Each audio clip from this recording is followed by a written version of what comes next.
Hello, friends. This is a very spontaneous reflection for our mystic moment. And it's a big one. It's a big one. And I have wondered, do I try to pack in the multifaceted reflection that's here? Or do I just hit on one point and continue on? And let me start by saying that just last weekend, about a week and a half ago, I was having a wonderful conversation after a morning meal with a couple friends. And one of my friends is one of the first Western ordained Sikhs by Yogi Bhajan. And early on in the early 70s, he learned of much of the unfortunate duplicity and hurtfulness that was happening, and he left. But nonetheless, he had really given his whole heart to it. And here and there, he and his wife and I will sit and chat, and we'll talk about devotion and religious structures and things like that. And for some reason, we went longer down the road of my monastic life. And the result of that was that I got curious every once in a while, like every 5 years or so. I'm like, I wonder how everyone's doing. And I'll Google the name of the monastery where I entered and the one that I built, and just see what's there on their website and support them from afar and have a moment of appreciation. Well, I Googled my monastery that I built in Texas, and the thing that came front and center was an article in the San Angelo paper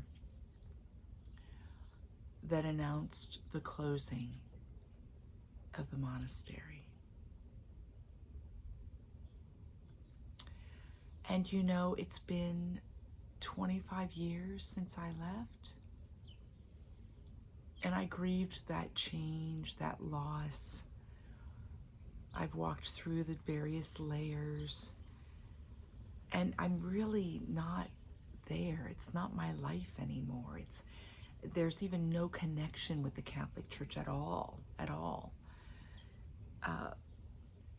And yet, not having to do with Catholicism or monastic life, but just the brilliance of that project and the life-giving nature of it, it hit me really hard. Not as hard as losing my dad, but it hit me. And I've been walking in that space, that these hundreds of people that gave so much, and it was so clear it was divinely guided. I mean, there's no way a miracle like that could happen unless it was really meant to be. I mean, you couldn't resist the flow of generosity and miracles and everything that happened. And yet, after just 25 years, it closed. And it closed because they couldn't get vocations, which I understand that part. Another story. And I was sitting with it all, because in the article, which was pretty short and was actually written by the bishop and not the two nuns that had been left that were then moving to Allentown, Pennsylvania, what he had in there was inaccurate. And I thought, now isn't that sad? That's such a phenomenal gift to this community, that the correct history in the few sentences that he had wrong wasn't maintained. And what's been coming up to me is this phrase, those that remain. Those that remain. Because in life, there are these moments when we're drawn together in community and then things separate. And sometimes the separation dissipates the structure, and at other times it's individuals staying in the structure and leaving the structure. There's so many configurations that happen. And for some reason, I've really been sitting with, among the many reflections, those that remain. And those that remained there did not feel so moved to keep the accurate memory alive. And it really made me sad, because it dismisses or erases the amazing events that happened. So rather than heralding it, like you make a statue to someone or something that makes it an icon, and even an erroneous icon at times, right? You build that up, and then at other times things that are so true are erased.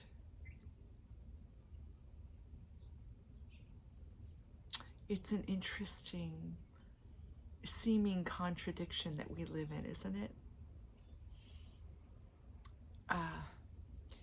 So there's going to be more that I'm going to unpack in the weeks to come. But right now I'm sitting with those that remain, and the invitation to each one of us, wherever we remain, can we keep the memory of the miracles that happen in our midst alive? Or will we go unconscious and make up our own narrative and story to fit something? We could be heralds of carrying the truth forward. What I did as a way of doing that was I wrote a letter to the bishop.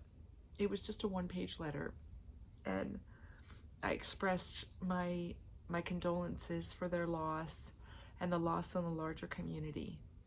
And I mentioned that there were a couple lines that were erroneous, but I only focused on one. I mentioned that his reference of the building project and what happened, I said, it's actually inaccurate, and I thought you would want to know. And I sent him a copy of my book. And I went on, and I said, monastic life is unique because you surrender yourself into the fabric of the divine in such a way that you even completely give up your name and the connections in your lives. It's that way. And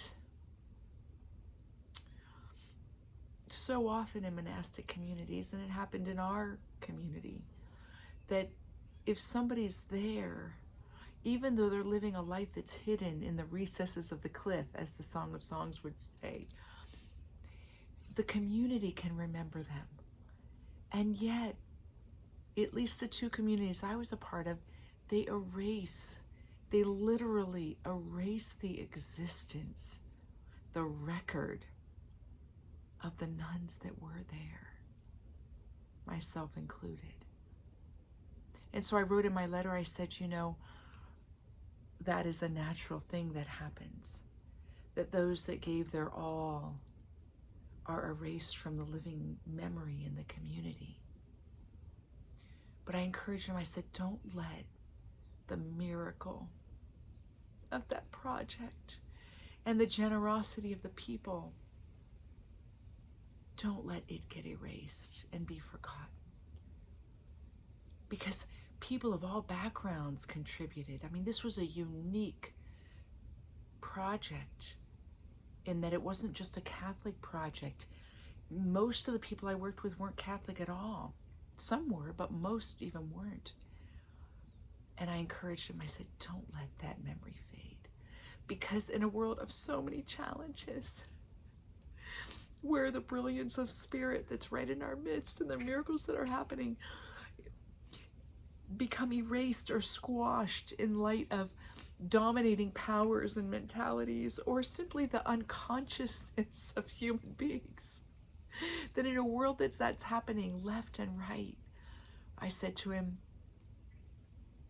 this is a symbol. This project's a symbol of what is possible when everyone is open to grace.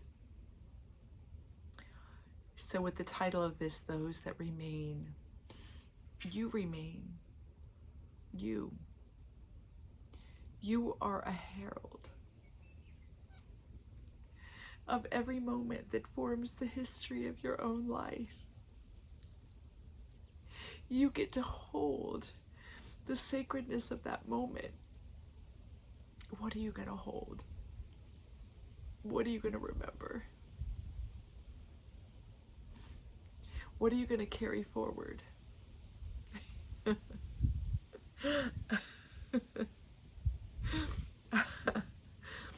Thank you for entertaining this longer video today. More to come.